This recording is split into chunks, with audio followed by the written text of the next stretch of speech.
What's up, horror fans? It's Danny from the Lassercast, and I'm here to talk about the season finale of HBO Max's The Baby. But before we get to that, go to our channel, give us a subscribe.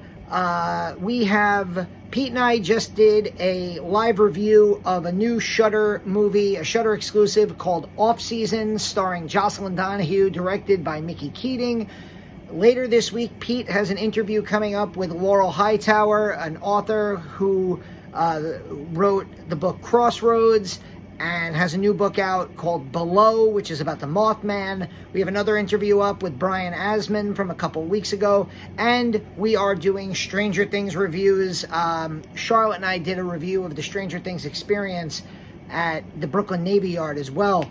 The Baby has been I haven't shied away from saying it, my favorite new show of 2022. 8 episodes down in the first season, and I'm going to lay it out right now. I am putting a spoiler warning. If you don't want to know anything about the season finale of The Baby, go and watch it. It was only 27 minutes. Every episode of this series, all 8 episodes, were about 25 to 30 minutes. So if you want to go binge all 8 episodes, you can probably go do that in about 3 to 4 hours and then come back. And I got reviews for all of them here on the Lassercast, and you can watch those reviews. Okay? Done. I'm going to start talking spoilers now for the series finale.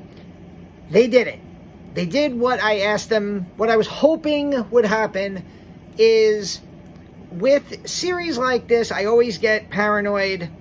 They're going to end on a cliffhanger, and then they're going to cancel the series. Well, this episode ended, for me, in a perfect way, in the sense that it ended this story. This story is done, and I think these characters are probably done. However, they also set it up that if the show comes back for a season 2, they can totally go in that direction. If they never make another episode of this show, I think they ended it on a pretty good note. Did I like the ending specifically? I had some issues with it. But overall, again, I was actually more concerned with, I just didn't want there to be an obvious cliffhanger to leave me hanging, where I would sit there going, oh my God, did I just waste my time watching this because they're going to cancel it? In that regards, I was very, very happy with the way that this episode ended. Did I like the ending? We'll get to there in a few minutes. So the way that the last episode ended, Natasha has taken the baby. Mrs Eaves was going to kill Jack, pretty much does, I believe. And she was going to kill the baby once and for all. And Natasha rescues the baby and decides that she's going to just give in. She's going to give the baby what it wants, and that is love. And there's a great line early in this episode where Mrs. Eaves tells Bobbi, it looks like a baby. I wrote this quote down. It looks like a baby, but it's made of something very old. Our fear of being unloved, a bottomless pit of need. And that really sums up what the real story has been from the beginning. That the baby is clinging on to these women who, for want or not, are now stuck with the baby, but they can't give the baby the love that it demands, and the baby takes it out on them, leading to their death. We actually see in this episode for the first time a little bit of how the baby's kind of supernatural possession. This episode is called The Possession. We see that where Natasha, Michelle DeSwart, she is at the doctor. The episode starts with her taking the baby to the doctor. The doctor says, here, let me take the baby and check the baby out. And Natasha's like, no, you can't. She won't let you. She only wants to be with me. And the doctor's going, come on, you can't be like that. It's a baby. Don't worry about it. The next thing you know, you start to hear people screaming, we need an ambulance, we need an ambulance. And it turns out, obviously, the doctor has been killed. We see in, like, jump cuts that Natasha, like, strangled the doctor and I think pushed her out the window. It happened very fast. But you see later on when her dad comes to visit and her dad grabs the baby and goes, yeah, come on, Natasha, you can't just hold a baby forever. You got to let him, put himself down. Puts the baby in the crib, and you see a jump cut to Natasha hitting her dad in the head with a bottle and knocking him out. And then you see another jump cut later of her attacking Bobbi, and she ends up stabbing Mrs Eaves in the back, all because each of them tries to get in the way and get Natasha away from the baby's control. She's breaking down. This was probably my favorite episode for Michelle Duswart as an actress, because she got to show a different side of her. She's funny, she's sarcastic, she's had great line deliveries throughout, but being that possessed character who has to,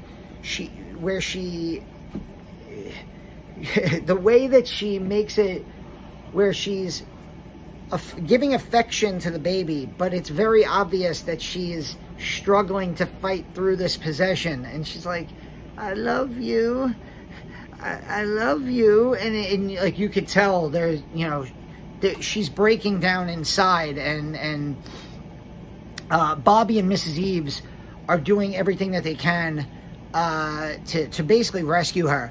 Amber Grappy, who plays Bobbi, she became my favorite character about the midway point. Her arc has become so great. I loved her arc. She's the only character in this show that desperately wanted a baby. That was the whole point of her character. She was jealous of Natasha because Natasha literally, a baby dropped into her arms. And Natasha obviously didn't want this baby around. So Bobbi was jealous of her. She then, her and her partner were trying to adopt. The adoption didn't go well. They were told, you have to wait 6 months because you want the baby too much. She then, she tells this to her partner. Her partner does not seem to care as much as she does. This leads to them breaking up. So Bobbi's character has had a complete breakdown, and really, she's the only character on a show called The Baby who wants a baby. And where we end up with is her recognizing that maybe, it's better, for her to address some of her own, insecurities and inner issues, and try to rescue Natasha from motherhood. She ends up in the closet. Mrs Eaves finds her, and she's basically suffocating with a plastic bag around her neck, and she gets rescued. And Natasha ends up taking the baby, and they give chase. They chase her to the end, basically the cliff from the opening episode. The cliff where the first woman jumped off, and where the baby crawls off and lands in Natasha's arms. And Natasha is sitting with the baby at the edge of the cliff, and Bobbi is trying to talk her down, and Mrs Eaves says, give me the baby, I'll take her. Takes the baby and just falls backwards off the cliff into the water below. And there's this great shot of the baby kind of sinking away into the darkness of the water, replicating what happened to Helen, who walked out into the ocean and just let herself drown. And you think that that's it. And then seemingly having snapped out of her possession, Natasha leaps off the cliff into the water to rescue Mrs. Eaves. And she even says, you know, is that it? Is it over? And Mrs. Eaves says, I think so. And we kind of flash forward, and Bobbi is doing a magic show at the park for some kids. And Natasha is sitting with her friends, who we first met in the very first scene of the entire series, back in episode 1.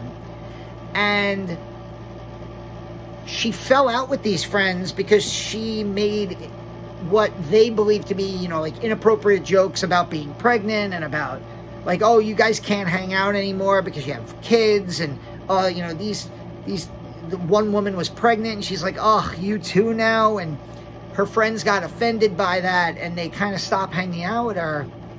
And now Natasha's in the park playing with the baby. She has this great line where she's like, you're going to stay with Auntie Tasha tonight so that your mother can go get laid by your dad. And I, like, legit laughed at that. And her friend is like, you're the worst. And meanwhile, she's like, I'm not the worst. I'm the best. And the baby's laughing, and it's really cute. And, like, so the fact that, like, Natasha has come around to the idea that, like, I don't want a baby, but I will tolerate babies, and babies are a part of life, and I have to, you know, if I want to be a part of my friends' lives, I have to be a part of my friends' children's lives. You know, I feel like I've gone through something similar to this. I have 2 kids. A couple of my very good friends don't have children, and there was a very big transition when I had my kids of, you know, obviously you don't have as much time to hang out with your friends as you do when you are childless.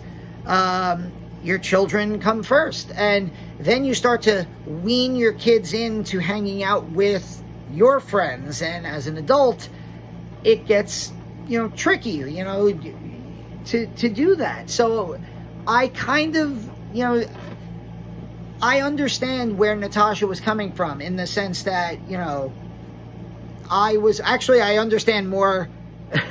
I understand both sides.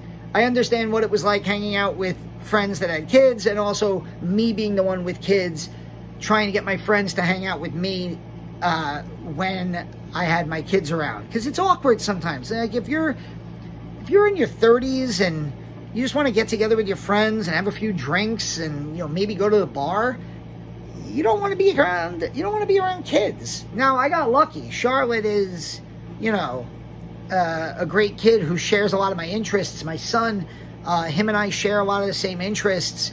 And, you know, I would take my son to ball games when I was younger, when he was younger, and my friends would come, and, like, I got lucky in that regard. And I feel like I felt happy for Natasha at the end of this. I went off on a tangent about my own life. But I felt happy for Natasha at the end of this, because her friends meant something to her, and her becoming part of the kids' lives is gonna keep her in her friends' lives. I like that Bobbi has found that, you know, she doesn't need to have a child right this second. She doesn't, like, need to leap into motherhood right away. But her being a magician and her interacting with kids is part of her life. And I like that Mrs. Eaves has some kind of closure, because, you know, she felt that she needed to kill the baby from the beginning, because she thought she was the one who had put the curse on the baby in the beginning. And then she realizes that this baby is, you know, part of something, as she says, something very old. You know, our fear of being unloved, the bottomless pit of need, and that it's not her fault. So I feel like these characters, especially these 3 lead characters, Natasha, Mrs. Eaves, and Bobbi, are going to be able to move on, and this ends their story. Now, the other part is the final scene of the episode of the season, is the baby crawling out of the water and crawling up the beach. And obviously, this baby is not dead. The baby is still alive. Somebody's going to find this baby. And personally, if there is a season 2, what I would really like to see is a new cast of characters find the baby and kind of go on a horrific adventure of trying to raise and solve the issue of what happens.